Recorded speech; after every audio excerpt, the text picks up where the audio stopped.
সব অপরাধ জামাত করেছে এগুলি না অতি সরলীকৃত রাজনৈতিক বক্তব্য। আমরা দেখলাম একটা শিশুকে কি নৃশংসভাবে হত্যা করা হয়েছে। তো এর সঙ্গে দুদু সাহেবের কথা যদি মানি, জামাতের কি সম্পর্ক ভাই? বলেন আপনি ভাই, এটা কি কোনো কথা? আপনাকে দায়িত্ব দেওয়া হয়েছে, আপনি পারেন নাই, আপনার সরি হওয়া উচিত, আপনার লজ্জিত হওয়া উচিত ভাই। এখানে জামাতের ইনভলভমেন্টটা কোথায় বলেন? রামিসার বাবা উনি যে বিচার চাচ্ছেন না এর মানে এই না উনি বিচার চাচ্ছেন না, উনি একটা বার্তা দিচ্ছেন কার কাছে বিচার চাইবো, কিসের বিচার চাইবো, কোথায় বিচার। প্রশাসনটা, নির্বাহী বিভাগটা কিভাবে নির্লজ্জ পাপেটগিরি করে একটা অপকর্মকে জায়েজ করতে চেয়েছে। আল্লাহর রহমতের কাছে না, কিছুই এইখানে সেটা তো আল্লাহ তাআলার ব্যাপার। আল্লাহ তাআলা বলছে তার সাথে শিরক এবং মানুষের আমরা হক বলতে আল্লাহ ছাড়া। তাআলার ব্যাপার আমরা না বলবো না না, আমি আপনাকে বলি আল্লাহ তাআলার সাথে শিরক এবং হলো আপনার হক ছাড়া। রাষ্ট্রমন্ত্রীর যে দায়িত্ব, তার যে বিশাল এক দায়িত্ব, তার সবচেয়ে কম আলোচনা হয়েছে তার দপ্তর নিয়ে, এবং মনে হইতেছিল যে উনি সবচেয়ে কম মনোযোগী ওনার দপ্তর নিয়ে। সেই অধিবেশন সম্প্রতি শেষ হয়ে গেল, তারপরেও আমরা সেটা তার দপ্তর নিয়ে খুব মনোযোগী, খুবই হ্যাঁ, ইতিমধ্যে উনি র্যাবের পুনর্গঠন নিয়ে আলাপ করছেন, র্যাবের নাম কি পরিবর্তন হবে এইসব নিয়ে আলাপ করছেন। কিন্তু আমরা পার্লামেন্টের ভিতরে তার যে প্রভাব বা দৌড়ঝাঁপটা যেভাবে দেখছি, আমার কাছে মনে হয় না তার মন্ত্রণালয় সেটা সেভাবে দেখছি। তো এখানে আমি বলবো যে কিছু ঘাটতি তার আছে, সিনসিয়ারিটির অভাব যদি আমি ধরি। আচ্ছা, এই জন্য বলছি বদল করলেই ঠিক হবে তা নয়। আরেকটা বিষয় মানতে হবে, বাংলাদেশের যে প্রশাসন, যারা বাংলাদেশের প্রশাসন কিন্তু একটা স্থায়ী সরকার, এটা মাথায় রাখতে হবে।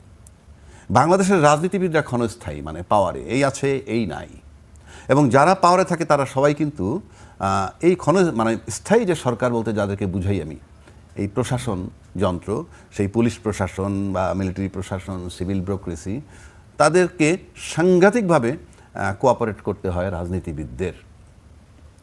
এবং আমি মানে বিরাট ভয়েস দেখি নাই কোনো নির্বাচিত প্রতিনিধির আমলাদের উপরে। এটার মানে এই না যে আমলাকে আপনি ধমকাবেন। আমার কাছে মনে হচ্ছে সেই পার্সোনালিটি আমি দেখি না। আমি যদি বলেন আপনি রাজ্জাকির আছে, সেটা আমি জানি না, সেটা আমি বলবো না, বা আমার এটা নিয়ে মাথা ব্যথাও নাই। কিন্তু সেই একটা পার্সোনালিটি থাকতে হয়, সেই পার্সোনালিটি আমি কাউকে দেখি না। আপনি যাকে দিয়েই কল্পনা করেন না, যাকে দিয়েই কল্পনা করেন, দীর্ঘ 17 বছর তারা আন্দোলন করছে, সেই আন্দোলনে তাদের যে গতি আমরা দেখছি, সেখান থেকে তো বোঝা যায় যে শেখ হাসিনা 16টা বছর রাজত্ব করছে তো রাজত্ব, তাকে আপনাকে সরাইতে লাগছে 17 বছর। তো কেন বলছি, এই কারণে বললাম যে সেই পার্সোনালিটি আমি দেখি না। 2 নম্বর আসেন, মহাসচিব বলছেন মানসিকতার পরিবর্তন। মানসিকতার পরিবর্তন তো একটা সামগ্রিক কথা, একটা মানে এটাকে কি বলা হয়, একটা সুশীল সমাজের মতো কথা, যে সবার মানসিকতার পরিবর্তন করে। আপনি কে যে মানসিকতার পরিবর্তন করবেন, বা আমি কে, আমার মানসিকতার, সবার মানসিকতার পরিবর্তন হয়ে গেলে তো কোর্ট কাছারি কিছুই লাগে না। আচ্ছা, আপনার কাছে আমার একটা প্রশ্ন চলে আসে। আবু খান রাজ্জাকি, আপনি সিনিয়র আইনজীবী, বাংলাদেশ সুপ্রিম কোর্ট। এই ধরনের ঘটনাগুলো যখন ঘটে, বাংলাদেশে এটা খুব নতুন ঘটনা না, কয়েকদিন আগে আমরা আসিয়ার ঘটনাটা দেখলাম। এই ঘটনাগুলোর জন্য আসলে আপনার দৃষ্টিকোণ থেকে আপনার কি মনে হয় যে কঠিন বিচার, কঠোরভাবে বিচারের মাধ্যমে এটা দমন করা সম্ভব, নাকি মানসিকভাবে সবাইকে বুঝিয়ে মানসিকতা পরিবর্তন? আমি সেই জায়গায় আছি। আপনি একটা ধর্ষণ করে একটা শিশু বাচ্চারে হত্যা করে ফেললো, বা তাকে নির্মমভাবে হত্যা করছে, এখন তাকেই না আপনি বুঝাবেন, মানে কি? তাকে আপনি এসে বুঝাবেন তুমি এটা করছো কেন, এটা করা ঠিক হয় নাই, তোমারও তো বোন আছে, এইগুলো বললে হবে? মানসিকতার পরিবর্তনের জায়গাটা আমি আসতেছি আপনাকে। প্রথম হইল, আপনি যদি আইন মানাইতে চান কাউকে, প্রথম প্রমাণ করতে হবে যে আপনি আইন মানেন। যখন আপনি আইন মানবেন, তখন আপনার আন্ডার কমান্ড যারা, তারা ভাববে ওরে বাপরে বাপ, আমার যারা বস তারা তো আইনের বাইরে কিছু করে না, সুতরাং সে ছাড় দিবে না। আর আপনি যখন আইন নিজে মানবেন না, তখন আরেকজনকে আইন মানাইতে আপনি বাধ্য করতে পারবেন না, এবং না মানলে তখন আপনার কিছু করার নাই। কেন বলছি কথাটা? বাংলাদেশের গণতন্ত্র, মানে গণতন্ত্র দিয়ে আমরা মনে করি যে গণতন্ত্র হইলেই সব কিছু ঠিক হয়ে যাবে, গণতন্ত্রের মাধ্যমে নির্বাচন হয়ে গেলেই সব ঠিক হয়ে যাবে। একটা নির্বাচন হয়ে গেলেই যে সব ঠিক, তা কিন্তু নয়। কারণ আপনি নির্বাচনে ভোটে নির্বাচিত হন, তাহলে ভোটে নির্বাচিত হওয়ার পর আপনি কি একবারও প্রশ্ন করেন আপনি নিজেকে যে জনগণ আপনাকে ভোট দিচ্ছে কেন? আচ্ছা, জনগণ আপনাকে ভোট দিছে কেন, কি একবার আপনি বলেছেন, চিন্তা করছেন যে জনগণ আপনাকে ভোট দিছে কেন? যদি কেন চিন্তা করেন জনগণ ভোট দিছে কেন, তাহলে গণভোট পাস করাইছে জনগণ, জুলাই সনদ বাস্তবায়ন করার জন্য ভোট দিছে জনগণ। আপনি পার্লামেন্টে নির্বাচিত হওয়ার পর সাথে সাথে ইউটার্ন নিয়ে নিলেন যে কিসের গণভোট, কিসের জুলাই সনদ। এই যে আপনি জনগণকে বললেন গণভোটে ভোট দিতে, ভোট দেওয়ার পর আপনি চেঞ্জ হয়ে গেলেন, সেই জনগণের আপনি আইন করে তাকে দমাবেন, আপনি নিজে আইন না মেনে আরেকজনের দমাবেন কেমনি? আচ্ছা, 2 নম্বর আসেন, নির্বাচিত প্রতিনিধি হয়ে গেলে এই যে গণতন্ত্রের মাধ্যমে একটা নির্বাচন করলেন, নির্বাচন মানেই যদি ভোটকে আপনি গুরুত্ব দেন তাহলে তো ওইগুলো বাস্তবায়ন করতে হয়। কিন্তু আমাদের কাছে বরাবরই ইঞ্জিনিয়ারিং একটা কথা আছে, অর্থাৎ ভোট ফলাফল যাই হোক, মানে ভোট যেভাবেই দেখ না কেন, ফলাফলটা যেভাবে হয় সেই প্রক্রিয়াটা সম্পর্কে যারা ক্ষমতায় থাকেন তারা জানেন। সুতরাং সেই প্রক্রিয়ার কাছে থাকেন, সেই প্রক্রিয়াকে তুষ্ট করেন। তা নাহলে আপনি গণভোট, জনগণের ভোট যদি চিন্তা করেন তাহলে ইউটার্নটা নিলেন কিভাবে?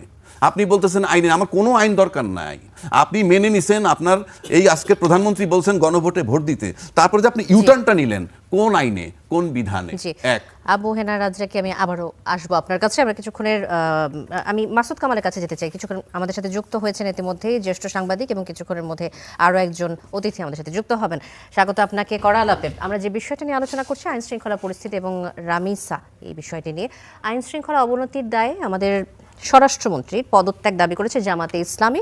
বিএনপির ভাইস চেয়ারম্যান শামসুজ্জামান দুদু বলেছেন যে জামাত ইসলামকে নিয়ে ব্যবসা করে, ইসলামকে নিয়ে ব্যবসা করে। দেশে যত অপকর্ম হচ্ছে সব জামাত ইসলামী করছে, কিন্তু চাপিয়ে দেওয়া হচ্ছে বিএনপি সরকারের ওপর।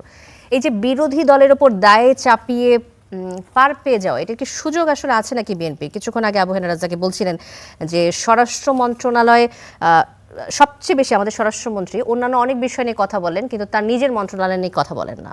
নিজেরা আইন না মেনে আরেকজনের ওপর চাপিয়ে দেওয়ার চেষ্টা করছেন। আসলে বিএনপি সরকার ক্ষমতা নেওয়ার পর থেকে এখন পর্যন্ত দায়িত্বশীলতার পরিচয় দিয়েছে না দায়িত্বহীনতার পরিচয় দিয়েছে?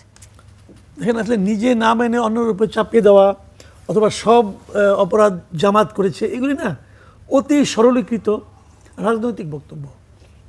কিন্তু এই রাজনৈতিক বক্তব্য শোনার জন্য তো আসলে আমরা এখন প্রস্তুত না। আমরা একটা সরকারকে দায়িত্ব দিয়েছি দেশ চালানোর জন্য, এবং দেশ চালানোর জন্য যা যা করা দরকার তা তা ওই সরকারের লোক করবেন, ওই সরকার করবেন, এটা আমরা কিন্তু প্রত্যাশা করি। এখন আইন শৃঙ্খলা মনে করেন অবনতি হয়েছে, আমরা দেখলাম একটা শিশুকে কি নৃশংসভাবে হত্যা করা হয়েছে। তো এর সঙ্গে দুদু সাহেবের কথা যদি মানি, জামাতের কি সম্পর্ক ভাই? বলেন আপনি ভাই, এটা কি কোনো কথা? আপনাকে দায়িত্ব দেওয়া হয়েছে, আপনি পারেন নাই, আপনার সরি হওয়া উচিত, আপনার লজ্জিত হওয়া উচিত। সেটা তো হচ্ছেই না, আপনি আরেকজনের উপর দায় চাপাচ্ছেন। তো এগুলো তো ভাই ভালো না। শুনুন, আমি একটা ব্যাপারটাকে বলি আপনাকে, আপনি কি করছেন, আপনি কি বলছেন, এই সবই কিন্তু থেকে যাচ্ছে, মানুষ সব দেখছে। আপনি যদি মনে করেন মানুষ কিন্তু দেখছে না, মানুষ ভুলে যাবে, আমি যেটা বলবো মানুষ এটাই বিশ্বাস করবে, ভাই সেই দিন তো নাই। মানুষ প্রতিদিন মিলিয়ে নিচ্ছে। আপনি যে দুদু সাহেব যে কথাটা বলেছেন, বলেন প্রত্যেকটা ঘটনাকে ধরে ধরে বলা যায়, ভাই এখানে জামাতের ইনভলভমেন্টটা কোথায় বলেন? আর যদি এ ধরনের নৃশংস অপরাধের সঙ্গে জামাত জড়িত থাকে তাহলে জামাতকে অ্যারেস্ট করেন না কেন?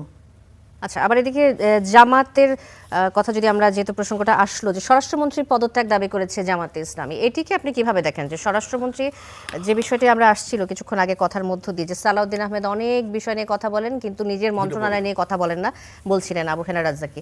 এখন স্বরাষ্ট্রমন্ত্রী পদত্যাগ দাবির মধ্য দিয়ে কি দেশের আইন শৃঙ্খলা রক্ষা করা সম্ভব? আসলেই কি সব নিয়ন্ত্রণে আনা সম্ভব? তাহলে মানুষ কার কাছে চাইবে? জামাত যেটা বলেছে হয়তো এর মধ্যে রাজনীতি আছে, হয়তো আছে, কিন্তু আমার কথাটা হলো কি, মানুষ কার পদত্যাগ চাবে, কার বিচার চাবে?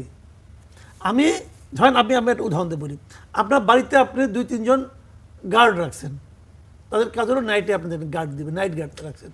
রাতের বেলায় চুরি হয়েছে, রাতের বেলায় একটা বাড়িতে কিছু একটা চুরি হয়েছে, তো এই অফিসের এই বাসার যিনি বাজার সরকার, তাকে আপনি অ্যারেস্ট করবেন, তাকে গালি দিবেন? বলেন আপনি।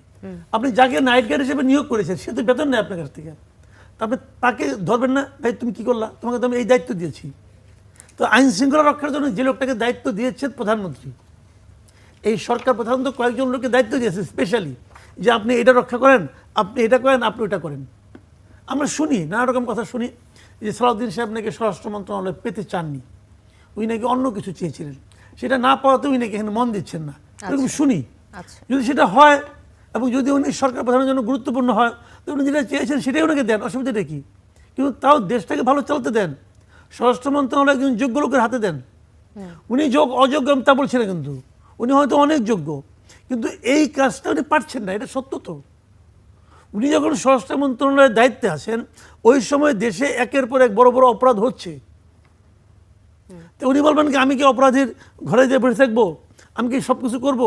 না, আপনি সব কিছু করবেন না, কিন্তু অপরাধ থামানোর জন্য আপনার কিছু পদ্ধতি নেওয়ার বিষয় আপনার আছে, সেগুলো আপনি নিতে পারছেন না, আপনি কার্যকরভাবে কাজটা করতে পারছেন না, অথবা পুলিশকে অ্যাক্টিভ করতে পারছেন না, কিছু একটা ঝামেলা আপনার আছে, তাহলে হচ্ছে না কেন? জি। তো এটা তো মানতে, আপনি তাহলে শুরুতেই বলতেন যে আমি স্বরাষ্ট্র মন্ত্রণালয়ের দায়িত্ব নিতে পারি, কিন্তু আমি দায়িত্ব নেওয়ার সময় কিন্তু কোনো চুরি ডাকাতি আমি থামানোর জন্য কোনো গ্যারান্টি দিচ্ছি না। উনি বলেন না কেন? বলুক, তাহলে তো ওনাকে সরাই দেবে এখান থেকে। উনি বড় মুখে বলেছিলেন পারবো, কিন্তু পারছেন না। ধন্যবাদ মাসুদ কামাল। আবার আসবো আপনার কাছে। আবু হেনা রাজাকে, আমাদের প্রচলিত ফৌজদারি বিচার ব্যবস্থা এই ধরনের সংবেদনশীল মামলা বিচার দ্রুত শেষ করার ক্ষেত্রে প্রধান আইনি বাধাগুলো আসলে কি থাকে? এই যে রামিসা হত্যার পরে যে ঘটনাটা ঘটলো, মামলা হলো, এবং দ্রুত বিচার কার্যক্রমের জন্য আসলে কোনো বাধার সম্মুখীন কি হতে হয়? যেটা আমরা আসিয়ার ক্ষেত্রে দেখলাম যে রায় হয়েছে, কিন্তু এখনো সেটা অ্যাপেলেট ডিভিশনে রয়ে গেছে। শুনেন, বাংলাদেশটা কেমনভাবে চলছে আপনারা সবাই খুব ভালো জানেন। যে যুদ্ধাপরাধীর বিচার আমরা করেছি, সবার মৃত্যুদণ্ড কার্যকর হয়েছে। সেম ফুটিংয়ের আরও একজন আসামি সরকার পরিবর্তন হওয়ার পর সে কিন্তু আবার অ্যাপিলেট ডিভিশন থেকে রিলিফ পেয়ে গেল। বিষয়টা আপনি জাস্ট চিন্তা করেন, সেম ফুটিং বলতে অপরাধ সেম, তো কয়জনের মৃত্যুদণ্ড হইলো, আবার উনি খালাস পেয়ে গেলেন। এটাতে আপনি বিচারের চিত্রটাকে, সেই বিচারপতিরাই কিন্তু আছেন কম বেশি ঘুরে ফিরে। তাহলে কি রেজাল্টটা কি দাঁড়াইলো? কথাটা কেন বলছি মনে রেখেন, পরে বলছি। রামিসার বাবা বিচার চাচ্ছেন না, উনি কিন্তু একটা বার্তা দিচ্ছেন এটা দিয়ে। উনি যে বিচার চাচ্ছেন না এর মানে এই না উনি বিচার চাচ্ছেন না, উনি একটা বার্তা দিচ্ছেন। কার কাছে বিচার দেবো, কিসের বিচার চাইবো, কোথায় বিচার? ওই যে আসিয়া বললেন মৃত্যুদণ্ড কার্যকর হয় না, প্রদীপ যে সিনারে হত্যা করছে কার্যকর হয় নাই। কথার কথা বলছি, অনেকে সাগরুনি অদ্যাবধি একটা পুলিশ রিপোর্ট হয় নাই। সিনার টান করে একটা রাজনীতিবিদ বলে গণতান্ত্রিক সরকার আসলে ঠিক হয়ে যাবে, আমি আসলে ঠিক হয়ে যাবে, অমুক আসলে ঠিক হয়ে যাবে। কোথায়? একটা রাষ্ট্র আজকে 14 বছর একটা পুলিশ রিপোর্ট দিতে পারে না ক্রিমিনাল কেসের। সেই রাষ্ট্র বড় বড় কথা বললে কাজ হবে? কেন পারছে না? সেই জায়গাটা আসতেছি। বাংলাদেশ মানে আপনি পৃথিবীর অন্যান্য দেশ যদি জরিপ করেন তাহলে দেখবেন কোথাও যদি একটা শহর বানায়, নগরায়ন করা হয়, সেখানে সবার আগে আদালত স্থাপন করা হয়। কেন? মানসিকতার পরিবর্তনের কথা বলছেন মহাসচিব। মানসিকতার পরিবর্তন আপনি করার কে? আপনি পারবেন না করতে, কারণ আপনি নিজেই তো মানসিকতার পরিবর্তন করেন নাই। You are breaking the law. আপনি পার্লামেন্টে বসে আছেন 100% সংবিধান লঙ্ঘন করে। পার্লামেন্টে লেখা আছে সংবিধানের মধ্যে জাতির স্বাধীনতার ঘোষক বঙ্গবন্ধু শেখ মুজিবুর রহমান। উনি ঘোষক কি ঘোষক না সেই বিতর্কে আমি যাচ্ছি না। বইতে লেখা আছে স্বাধীনতার ঘোষক উনি, আপনি পড়তেছেন ঘোষক জিয়াউর রহমান। তো বইতে লেখা একটা, আপনি পড়ছেন আর একটা। আপনি সেখানে আইন মানাবেন মানুষকে দিয়ে, কিভাবে আইন মানাবেন? আপনি আগে আইন মানতে হবে। এইবার আসেন, আইনটা মানছে না কেন? আইনটা মানছে না আপনার বিচার বিভাগের স্বাধীনতা, স্বাধীন সচিবালয়, পৃথক সচিবালয়, এই দাবি জুলাই সনদের মধ্যে যেমন আছে। জুলাই সনদ আমি বাদ দিয়ে দিলাম, কিন্তু বিএনপির যে 31 দফা তার ভিতরে বিচার বিভাগের সংস্কার না, বলাই আছে পৃথক সচিবালয় বিচারের। সেই সচিবালয় যেভাবে একটা হইল সেটাকে কিন্তু আজকে বিএনপি বিলুপ্ত করে দিল। এই বিলুপ্ত করার মানে হচ্ছে বিচার বিভাগকে নির্বাহী বিভাগের অধীনে নিয়ে যাওয়া। আর নির্বাহী বিভাগ মানেই রাজনৈতিক দল যে ক্ষমতায় থাকবে সে নিয়ন্ত্রণ করবে। আর সে নিয়ন্ত্রণ করার মানেই হইল এই যে সরকারের দৃষ্টিভঙ্গির ব্যাপার, সরকার যেভাবে নিয়ন্ত্রণ করবে বিচার বিভাগকে সেইভাবেই হবে। সুতরাং আপনি ফৌজদারি কার্যবিধি কিভাবে করবেন? আপনি স্বাধীন বিচার ব্যবস্থাকে যখন আপনি অফিসিয়ালি বিলুপ্ত করে দিলেন সচিবালয়টাকে, আপনি এটা কি বার্তা দিচ্ছেন? কাজী এই রামিসার মা বাবা যে বিচার চাচ্ছে না, খুব justified. It's a message for the nation যে সে কি বলছে। ধন্যবাদ আবু হেনা রাজ্জাকি। আমি আবার আসবো আপনার কাছে। মাসুদ কামাল, দেশের শিশু নির্যাতন এবং এই শিশু ধর্ষণের যে ভয়াবহ ঘটনা যেভাবে জ্যামিতিক হারে বাড়ছে, এতে সরকারের মন্ত্রীরা অনেক ক্ষেত্রে একে বলছে যে নৈতিক অবক্ষয়। শুধুমাত্র নৈতিক অবক্ষয় বলেই কি চালিয়ে দেওয়া যায়, নাকি আসলে আইন শৃঙ্খলা রক্ষার যে ব্যবস্থা বা দুর্বলতা, বিচারহীনতা, এটা ঢাকা দেওয়ার জন্য, ধামাচাপা দেওয়ার জন্য এই ধরনের শব্দ ব্যবহার করা হচ্ছে? শুনুন, নৈতিক অবক্ষয় না, এটা খুব বড় ব্যাপার। যত অপরাধ ঘটে সব অপরাধের পেছনে কিন্তু নৈতিক অবক্ষয় কাজ করে। যত অপরাধ আছে, চোর চুরি করে, তার মধ্যে নৈতিক অবক্ষয় হয়েছে। নৈতিক অবক্ষয় হওয়ার কারণে সে নিজের প্রপার্টি বাদ দিয়ে অন্যের প্রপার্টির দিকে আগ্রহ থাকে। যে ডাকাতি করে তার মধ্যে নৈতিক অপক্ষয় আছে, যে খুন করে তার মধ্যেও নৈতিক অপক্ষয় আছে, যে ক্ষমতাধর ব্যক্তি দুর্নীতি করে সেও তো নৈতিক অপক্ষয়ের শিকার। এখন তারা একটা কাজ করেন, সমস্ত চোরদেরকে, সমস্ত দুর্নীতিবাজদের, ডাকাতদেরকে এক জায়গায় ডেকে নিয়ে আসেন, এনে দেশের সবচেয়ে ধার্মিক লোকটা অথবা নৈতিকভাবে যে সফল লোক, যার নৈতিকতা নিয়ে কোনো প্রশ্ন নাই, এরকম একজন লোককে দিয়ে 2 দিন ধরে এখানে 2 দিন ব্যাপী নৈতিকতা শিক্ষার ক্লাস করান, করে এনে ছেড়ে দেন যে আমি সবাইকে নৈতিকতা শিখাই দিলাম। তাহলে আর কোনো নৈতিক অপক্ষয় হবে না, কোনো অপরাধ হবে না, তাহলে পুলিশ বিভাগ পালতে হবে না, পুলিশের তো আর কোনো কাজ থাকবে না, কোনো অপরাধিত হবে না। ভাই শুনেন, নৈতিক অবক্ষয় সমাজে থাকবে, পৃথিবীর সৃষ্টির থেকেই আছে। ওই যে আদম হাওয়ার কাহিনী শোনেন না, ওই সময় হাবুল আর কাবুল ছিল যে, হ্যাঁ হাবিল আর কাবিল নাকি, হ্যাঁ হাবিল আর কাবিল, এক ভাই তো ভাইকে হত্যা করছে রে ভাই, নৈতিক অবক্ষয় না? হযরত আদম আলাইহিস সালামের পুত্র এক ভাই একজনকে হত্যা করছে, তো নৈতিক অবক্ষয় ওই দিন থেকে শুরু হয়েছে। তো নৈতিক অবক্ষয় থাকবে সমাজে, সেই নৈতিক অবক্ষয়কে হ্যান্ডেল করার জন্য, যারা নাকি নৈতিকতা বিরোধী কাজ করবে তাদেরকে কন্ট্রোল করার জন্য তাদেরকে শাস্তির আওতায় আনতে হবে। এই জন্যই পুলিশ, এই জন্যই আইন শৃঙ্খলা রক্ষাকারী বাহিনী, এই জন্যই স্বরাষ্ট্র মন্ত্রণালয়, এই জন্যই একজন নীতিবান স্বরাষ্ট্রমন্ত্রী, তাতে এই জন্যই থাকে। এখন ওনারা নিজেরা কাজ করতে পারতেছেন না ভাই, যত কিছুই আপনি বলেন। যেমন আমাদের এখানে একজন এমপি সাহেব আসছেন, ওনার কিছু দায়িত্ব আছে না, দায়িত্ব আছে, ওনার এলাকার লোকজনের প্রতি ওনার একটা কর্তব্য আছে। এখন উনি পারলেন না, না পেরে বলেন কি আমার এলাকার লোক খারাপ, বলতেই পারেন লোক আসলে তো লোক খারাপ, ওরাই তো করছে কাজগুলো, কিন্তু এই খারাপ লোকগুলো তো ভোট দিয়ে আপনি এমপি বানাইছে, তখন তেমন বলেন নাই এই খারাপ লোকগুলো আমার মতো ভালো লোকের কারো আনাইলো, তা তো বলেন না রে ভাই। কাজে যে লোকগুলি খারাপ, যে লোকগুলি নৈতিকভাবে অবক্ষয়ের শিকার, তাদেরকে কন্ট্রোল করা, তাদেরকে ঠিক পথে চালিত করা অথবা তাদেরকে অপকর্ম করতে না দেওয়া, সেই জন্য প্রয়োজনীয় ব্যবস্থা গ্রহণটাও আপনার দায়িত্বের মধ্যে পড়ে। কাজে ওইটা আপনি বললে পার পাবেন না, ওগুলি বলেন না, যারা বলেন তারা আসলে উদুর পিণ্ডি বুদুর গায়ে চাপাচ্ছেন। পিণ্ডিটাকে নিজের কাঁধেই রাখতে হবে, দায়িত্বটা আপনার, সরকারে আছেন আপনি। আমি জামাতকে দোষারোপ করবো না, যদি জামাত অন্যায় করে, যে কথাটা দুদু ভাই বলছেন, যদি জামাত অন্যায় করে, সেই অন্যায়কারী জামাতের ওই ব্যক্তিটাকে গ্রেপ্তার করেন, ওই ব্যক্তিটাকে আইনের আওতায় আনেন না, সমস্যাটা কি? কে অন্যায় করছে, সে কোন দল, এটা তো আমার দেখার ব্যাপার না। তো অন্যায় যে করছে তাকে আপনি আইনের আওতায় আনেন, কিন্তু ওই ঢালাওভাবে ওরা করছে অতএব আমরা পারলাম না, তাহলে আপনি ছেড়ে দেন, তাহলে আপনি ছেড়ে দেন। ধন্যবাদ মাসুদ কামাল। কামরুজ্জামান রতন আমাদের সাথে যুক্ত হয়েছেন, সংসদ সদস্য বিএনপি। অনেক অভিযোগ বিএনপি সরকারের বিরুদ্ধে এই মুহূর্তে আমরা দেখছি যে বর্তমান যে পরিস্থিতি, রামিসা হত্যার পরে আইন শৃঙ্খলা পরিস্থিতি নিয়ে প্রত্যেকটি মানুষ, দেশের প্রত্যেকটি মানুষ কনসার্ন। এখন সবাই জানতে চায় যে এই সরকার আইন শৃঙ্খলা রক্ষায় কি ব্যবস্থা গ্রহণ করবে।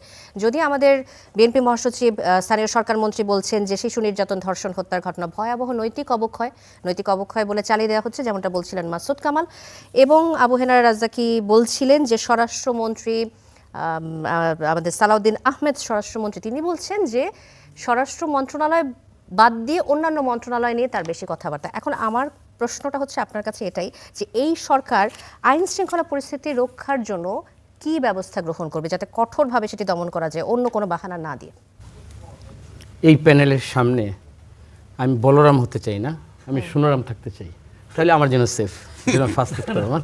কারণ এই বুদ্ধাদের সামনে আর যে নৈতিকতার অনৈতিকতার মানে যেটা আজকে সাবজেক্ট নিয়ে এখানে আপনার প্রশ্ন অবতরণ করছেন, ওইটার উত্তর ওনারা যা বলেছেন, ওনাদের দৃষ্টিভঙ্গি তো একেবারে সমাজের, ওনারা কিন্তু একেবারে যা দেখেন, এই যে দুজনেই কিন্তু বিশেষ করে আমি জানি মাসুদ কামাল ভাই এই সরকারের অনেকের সাথে কিন্তু তার ইন্টারাকশনটা এরকম, কথা বলতে ছাড়েন না। ওনার সর্বোচ্চ পর্যায়ে ওনার যোগাযোগ আছে আমার রাজ্যকে ভাইয়ের সঙ্গে কথা বলতে রীতিমতো আমি মানে মানে খুব আমি রীতিমতো আমি ভয় পাই। এটা হলো আমার প্রথম না আমি প্রথমেই এটা। এখন আমি একটা কথা বলি, আজকে যে সাবজেক্টটা নিয়ে কথা বলতে চাই, এটা আমার কাছে একটা, যেমন প্রথমে আমার সংসদে আমার মাসুদ কামাল ভাই আমার প্রিয় ভাই উনি বললেন উনি ভোট চাইতে গেছেন। আমি তো ভোট চাইতে যখন যাব তখন কে চোর কে খারাপ এটা তো চার করে আমার কোনো বাদ বিচারে কিন্তু আমার কোনো সুযোগ নাই, যে ভোটার তার কাছে আমার যেতে হচ্ছে। এখন আমি নির্বাচিত হওয়ার পর আমার এলাকার মানুষ যদি কেউ অন্যায় করে অপকর্ম করে, ওগুলোকে আমি শায়েস্তার আইনের মানে এই যে অপকর্ম যেটা, এইটা আইনের আওতায় আনার জন্য আমি কতটুকু আন্তরিক, আমার পুলিশ প্রশাসন কতটুকু অ্যাক্টিভ, এবং এর বিচারের জন্য আমার বিচারের যে শাসন ব্যবস্থাটা এটাতে কতটুকু তৎপর, আমি কিন্তু এগুলো আমি পর্যবেক্ষণের জন্য আমি কিন্তু ওইখানকার প্রতিনিধি, এবং ওই জায়গায় আমি জবাবদিহিতাও আমার উপর, এবং আমি এই জন্য দায়বদ্ধ, এবং আমাকে উত্তরটা এই প্যানেলে আমাকে দিতে হবে, এইটুকু কিন্তু আমি প্রস্তুত।